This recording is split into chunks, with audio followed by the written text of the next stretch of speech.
तो बिटकॉइन के 4 our chart के अंदर एक गोल्डन ग्रोथ हो चुका है एंड फाइनली वीकली कैंडल भी हमें एक बुलिश क्लोजिंग देके गई है। अब क्या यहाँ से एक रियल और बड़ी रिकवरी की ओर हम बढ़ने वाले हैं या फिर अभी एक ट्विस्टर मार्केट के अंदर क्या अपडेट है इस वॉर लाइक सिचुएशन को लेके जो बेसिकली यूएस के ट्रम्प ने स्टार्ट करी थी वेनेजुएला के ऊपर अटैक करके।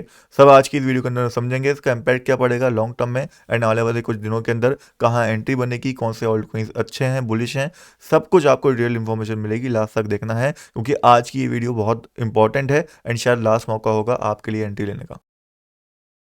तो वीडियो को स्टार्ट करते हैं बिटकॉइन के डेली चार्ट के साथ, जहां पे आपको याद होगा अगर आप मेरी प्रीवियस वीडियो देखते हो तो लास्ट वीडियो के अंदर मैंने एक ही चीज़ आपसे डिस्कस करी थी कि यहाँ पे एक सिमेट्रिकल ट्रायंगल बन रहा है जो ऊपर की साइड ब्रेकआउट करेगा तो एक अच्छा पंप आएगा एंड कहाँ से रेजिस्टेंस रहेगा प्राइस, वो एरिया भी मैंने आपको मार्क करके दिया था जो कि था $93,500 का जोन। एंड आप इस समय पर देखोगे तो ऑलमोस्ट एग्जैक्टली वही एरिया आप देखो है जहां से हमें रिजेक्शन देखने को मिला है।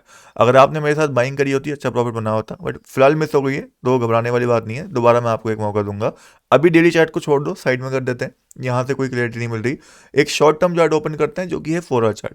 देखो जब भी कोई प्राइस पंप करता है ऊपर की साइड, ठीक है, उसके बाद वो रिटेस करता है, रिटेस मतलब नीचे की साइड आता है, तो वहां पे हमारे पास दोबारा मौका बनता है उसके अंदर एंट्री लेने का।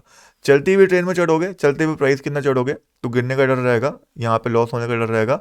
लेकिन जब रिटेसमेंट के ऊपर आप एंट्री लोगे तो लॉसेस के चांसेस कम हो जाते हैं एंड क्विक प्रॉफिट के ज़्यादा हो जाते हैं। डेट्स वाई यहाँ पे आप देखो अगर मैं रिट्रेसमेंट लेवल मार्क करता हूँ तो हमारे पास कौन सा लेवल निकल के आता है। सबसे पहला और इंपॉर्टेंट जोन आता है $91,800 का, जहाँ से रिकवरी के चांसेस बहुत ज़्यादा हाई रहेंगे। इसको मैं थोड़ा और नीचे कर ले रहा हूँ ताकि और एग्जैक्टली जोन ही आ जाए। तो ऑलमोस्ट $91,600 का ये जोन आएगा, ठीक है। उसके बाद दूसरा जोन जो आएगा जो बहुत इंपॉर्टेंट रहेगा वो रहेगा $90,800, ठीक है। अब मैं इन दोनों को हटा दिया है, मैं फिर को यहाँ से हटा रहा हूँ। अब यहाँ पे आप देख लो ये दो जोन है जहां तक प्राइस गिर के आने के चांसेस रहेंगे कि अगर यहाँ तक प्राइस गिर के आता है तो एक सडन रिकवरी हमें देखने को मिल जाए। दैट्स वाई इन दोनों जोन के ऊपर लिमिट बाय ऑर्डर इस समय पे लगाया जा सकता है। चांसेस आर वेरी हाई कि प्राइस रिट्रेस करके यहाँ पे आएगा, उसके बाद एक और पंप करेगा अगर प्राइस को पंप करना है अच्छे से, ठीक है। बाकी हो सकता है इसके थोड़े ऊपर से भी जंप कर जाए, बट जो मेरी कैलकुलेशन है उसके हिसाब से मैंने अपनी स्ट्रेटजी को देखते हुए मैं स्टिक रहूंगा और उसी के ऊपर मैंने यहाँ पे लिमिट बाय ऑर्डर लगाया।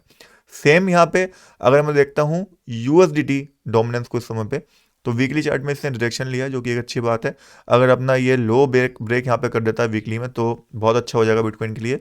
बट फिलहाल 4 आवर चार्ट अगर मैं इसका देखता हूँ तो यहाँ पे आप देख सकते हो इसके अंदर भी एक डेथ क्रॉस हुआ हुआ है एंड ये एक अच्छी चीज़ है। यूएसडीटी डोमिनेंस के अंदर डेथ क्रॉस होना एंड बिटकॉइन के अंदर 4 आवर चार्ट में एक गोल्डन क्रॉस होना, मतलब कि यूएसडीटी डोमिनेंस नीचे गिर सकता है एंड बिटकॉइन का प्राइस ऊपर जा सकता है क्योंकि ये दोनों अपोजिट एक दूसरे के जाते हैं। मैंने आपको बहुत बार बता रखा है। अभी फिलहाल मेरे हिसाब से ये भी रिट्रेस करेगा, जब ये गिरा है तो ये भी रिट्रेसमेंट करेगा। ये कहाँ तक आएगा, मेरे हिसाब से इस जोन तक आना चाहिए ये, ठीक है, 6.075 के आसपास। फिर यहाँ से जब ये डायरेक्शन लेगा वैसे ही बिटकॉइन सपोर्ट लेना स्टार्ट कर देगा, ठीक है। इस टाइप का मूवमेंट यहाँ पे मैं एक्सपेक्ट करूंगा यूएसडीटी डोमिनेंस के अंदर एंड सिमिलर मूवमेंट इसका अपोजिट मैं एक्सपेक्ट करूंगा बीटीसी के 4 आवर चार्ट के अंदर। ये मेरी सिंपल सी स्ट्रेटजी है, इसके ऊपर मैं स्टिक रहूंगा अगर मुझे दोबारा एंट्री बिटकॉइन के अंदर लेनी है। बाकी एंट्री लेके प्रॉफिट मैंने ऑलरेडी बना लिया है। ये चीज़ मैं आपको अपने टेलीग्राम के ऊपर लाख बार बता चुका हूँ कि भैया प्रॉफिट बुक कर लो, प्रॉफिट बुक कर लो। लोग सुनते नहीं है, अब मैं उसमें क्या करूँ, टेलीग्राम ज्वाइन नहीं करते हैं। बट आप में से जो भी होशियार लोग होंगे उन्होंने मेरे इस टेलीग्राम को ज्वाइन करके रखा होगा एंड अगर आप इस टेलीग्राम के ऊपर होगे तो आपने वो प्रॉफिट मेरे साथ में बनाया होगा। अभी भी ज्वाइन कर लो, मौका है, लिंक बायो में और डिस्क्रिप्शन में दोनों में है। तो उम्मीद करता हूँ आपको 4 आवर चार्ट के अकॉर्डिंग किस तरीके से एंट्री बनेगी वो तो समय में आगे होगा। अब दोबारा एक और चीज़ मैं आपको बताता हूँ जो कि है वीकली चार्ट के अंदर। वीकली कैंडल क्लोजिंग फाइनली बहुत दिनों बाद यहाँ पे बुलिश क्लोज हुई है, जिसका मैं वेट कर रहा था। बार बार एक चीज़ मार्क कर रहा था कि भाई इस टाइप की कैंडल देखने को हमें नहीं मिल रही और आज वो फाइनली हमें देखने को मिल गई, वो भी हैमर के साथ में। तो ऑल ओवर ये एक पॉजिटिव चीज़ हुई है एंड अगली वीकली कैंडल क्लोज अगर इसके ऊपर हो जाती है तो यहाँ पे चांसेस बन जाएंगे 90% कि हम एक रियल रिकवरी की ओर बढ़ रहे हैं। बाकी डायरेक्शन कहाँ से आ सकता है वीकली चार्ट के अकॉर्डिंग वो भी एक बार समझ लो। तो अगर मैं ऊपर से मार्क करता हूँ फिप को टोटली एंड नीचे तक यहाँ लेके जाता हूँ जहाँ तक का फॉल आया था, तो पहला लेवल जो हमारे पास रहेगा रिडक्शन का वो अराउंड 1 लाख $500 के आसपास का देखने को मिलेगा। एंड मैं इसको $99,500 बोलूंगा, बिकॉज $99,500 का जो जोन है वो डेली चार्ट के अंदर भी एक हैवी रेजिस्टेंस है, तो हो सकता है वहीं से डायरेक्शन आ जाए, क्योंकि exactly point two point direction कभी नहीं आता। तो फिलहाल के लिए एज अ रेजिस्टेंस अगर आप मार्क करना चाहते हो या लिमिट शॉर्ट ऑर्डर लाना चाहते हो तो $99,600 या $500 से लेके $1,05,000 के बीच में लगा सकते हो। नाउ बात कर लेते हैं न्यूज के बारे में कि एक्चुअल में हुआ क्या था एंड क्यों इस वॉर लाइक सिचुएशन का जो इम्पैक्ट था वो मार्केट के ऊपर नहीं पड़ा। तो यूएस ने यहाँ पे अटैक करा वेनेजुएला नाम की कंट्री के ऊपर, जो कि ट्रम्प ने बेसिकली करवाया था, एंड उनके प्रेसिडेंट को उड़वा लिया वहां से। एंड सिर्फ प्रेसिडेंट को नहीं उड़वाया, साथ ही उनके क्रूड ऑयल के ऊपर एंड जितने भी रिसोर्सेज हैं उनके, उन सब के ऊपर उन्होंने कब्जा कर लिया। साथ ही ट्रम्प ने ये भी स्टेटमेंट दी कि भाई हम जो है बिलियंस ऑफ डॉलर्स, हमारी कंपनी जो है ऑयल की वो जाएंगी वेनेजुएला के अंदर, बिलियंस ऑफ डॉलर्स वहाँ पे इन्वेस्ट करेंगी एंड उनका जो ब्रोकन इंफ्रास्ट्रक्चर है ऑयल बनाने के लिए उसको सही करेंगी। एंड उसके बाद कंट्री के लिए, वेनेजुएला के लिए, अपनी कंट्री के लिए हम प्रॉफिट बनाएंगे उनके रिसोर्सेज को यूज करके सही तरीके से। अब जब ये सारी चीजें हो रही थी तो दूसरी ओर यहाँ पे रशिया की साइड से एक आर्ग्यूमेंट आया कि भाई ऐसा नहीं कर सकते आप, किसी की कंट्री को आप प्रेसिडेंट को उड़वा रहे हो। एक तरफ आप बोलते हो कि वर्ल्ड के लिए पीस चाहिए और दूसरी तरफ आप ये हरकतें कर रहे हो, तो आप जो है वेनेजुएला के प्रेसिडेंट को छोड़ो। वहीं दूसरी ओर चाइना की साइड से भी ये चीज़ आई कि वेनेजुएला के प्रेसिडेंट को आपको छोड़ना पड़ेगा, एंड उन्होंने भी ये statement they the.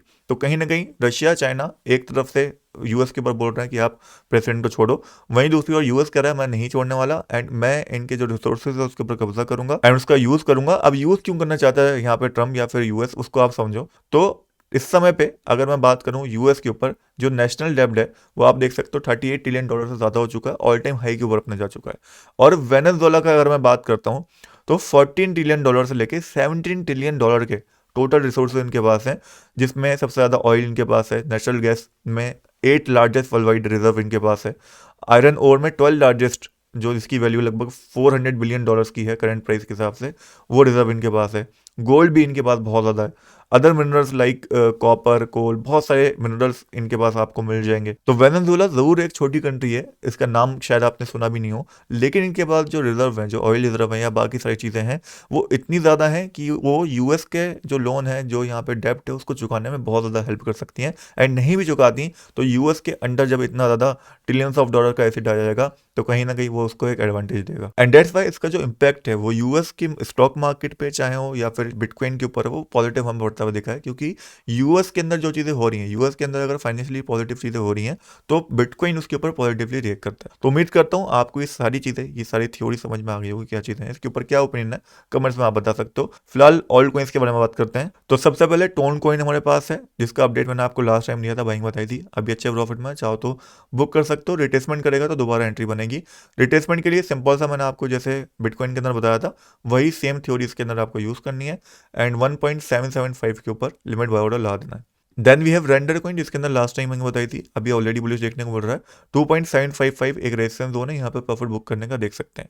Then we have Polygon coin, जो कि अगेन बुलिश देखने को मिल रहा है, अच्छा ब्रेकआउट करा हुआ है, रिट्रेसमेंट ये भी करता है, तो फिफ्थ यूज करके इसके अंदर भी एंट्री बन सकती है। फिर जैस्मी कॉइन है जो अगेन ब्रेकआउट कर चुका है, और दोबारा रिटेस्ट करने नीचे आता है तो एंट्री इसके अंदर बनेगी। Then we have BNB coin, similar update है, रिट्रेसमेंट के हिसाब से बाइंग बनेगी। देन वी हैव इथेरियम, जो $3,316 से डायरेक्शन ले सकता है, यहाँ पे लिमिट शॉर्ट ऑर्डर हम ला सकते हैं। बाकी इसके अंदर भी रिट्रेसमेंट के हिसाब से ही बाइंग बनेगी, जो फिलहाल लेवल निकल के आएगा वो मेरे हिसाब से $3,150 का आएगा। Then we have Solana coin, जो कि $128 के आसपास दोबारा जाता है, तो उसके अंदर अच्छी बाइंग बनेगी। उससे पहले अगर आपको बाइंग करना हो तो एक लेवल और दे रहा हूँ मैं फिफ्थ के हिसाब से, जहाँ पे थोड़ा रिस्की होगा बट बाइंग अच्छी मिल जाएगी, विच इज अराउंड $133। फिर लास्ट में XRP हमारे पास है, जो हाथ से आपके निकल चुका है। लास्ट टाइम जब मैंने बाइंग बताई थी आप देख सकते हो अभी भी ये एरिया मार्क है, अगर आपने खरीदी होती अच्छे प्रॉफिट में आप होते। फिलहाल इसका जो प्रॉफिट बुकिंग जोन है वो $2.72 का है। तो ऑल ओवर ये ऑल्ट कॉइन्स को लेकर सारा अपडेट था। बाकी ऑल्ट कॉइन्स के ऊपर एक डिटेल में मैं आपको वीडियो बना के दूंगा, आपको कमेंट्स में अपने फेवरेट ऑल्ट कॉइन्स का नाम लिखना है ताकि मैं नेक्स्ट वीडियो के अंदर उनको कवर कर पाऊँ। बाकी इन सारे ऑल्ट कॉइन्स को ट्रेड कहाँ पे करना है ये सवाल आपका बहुत सारा रहता है, तो उसके लिए आप यूज़ कर सकते हो डेल्टा एक्सचेंज का, जो कि इंडिया का ही क्रिप्टो एक्सचेंज है। यहाँ पे आपको फ्यूचर ट्रेडिंग के साथ साथ ऑप्शन ट्रेडिंग करने का भी ऑप्शन मिल जाता है। एंड अगर मैं यहाँ पे फ्यूचर ट्रेडिंग करने जाता हूँ तो कुछ पेयर्स तो ऐसे हैं जहाँ पे 200x तक का लेवरेज आपको देखने को मिलता है। उसके अलावा यहाँ पे बहुत सारे ऑफर भी चलते रहते हैं, जैसे अभी जो ऑफर चल रहा है यहाँ पे फ्लैट 66% ऑफ है ऑप्शन ट्रेडिंग की फीस के ऊपर। वहीं दूसरी ओर जीरो क्लोजिंग फीस लगेगी अगर आप स्कैल्पिंग करते हो। स्कैल्पिंग का मतलब ये है कि बिटकॉइन की ट्रेड अगर आप विद इन 30 मिनट्स के अंदर अंदर क्लोज कर देते हो तो आपको वो स्कैल्पिंग मानी जाएगी और जीरो क्लोजिंग फीस लगेगी, ट्रेडिंग फीस जो होती है क्लोज करने की। उसके अलावा अगर आप अदर फ्यूचर्स के अंदर ट्रेड कर रहे हो तो 15 मिनट वो टाइम रहेगा। बाकी इनका एक और फीचर भी है कि आप स्टॉप लॉस और टारगेट चार्ट्स के ऊपर ही यहाँ पे सेट कर सकते हो ट्रेड करते टाइम। तो ये फीचर काफ़ी काम करने लगता है, जहाँ पे इनके चार्ट्स भी काफ़ी क्लियर दिखते हैं as compared to other exchange. तो इस फीचर का भी आप फायदा उठा सकते हो इस प्लेटफॉर्म के ऊपर। ना अगर आप थोड़े एडवांस फीचर यूज़ करना चाहते हो तो वो ऑप्शंस भी यहाँ पे अवेलेबल हैं, जहाँ पे आप एपीआई का यूज़ करके या फिर ट्रेडिंग बॉट का यूज़ करके भी यहाँ पे ट्रेड कर सकते हो। तो ऑल ओवर डेल्टा एक्सचेंज एक पुराना एक्सचेंज है, एफआईओ रजिस्टर्ड है इंडिया के अंदर, इंडिया का ही एक्सचेंज है, तो इसका आप यूज़ कर सकते हो। लिंक डिस्क्रिप्शन के अंदर दे दिया है, लिंक के ऊपर सिंपली क्लिक करना, रजिस्टर करना एंड अपनी ट्रेडिंग स्टार्ट करना। डिपॉजिट के आपको बहुत सारे ऑप्शन यहाँ पे मिल जाएंगे।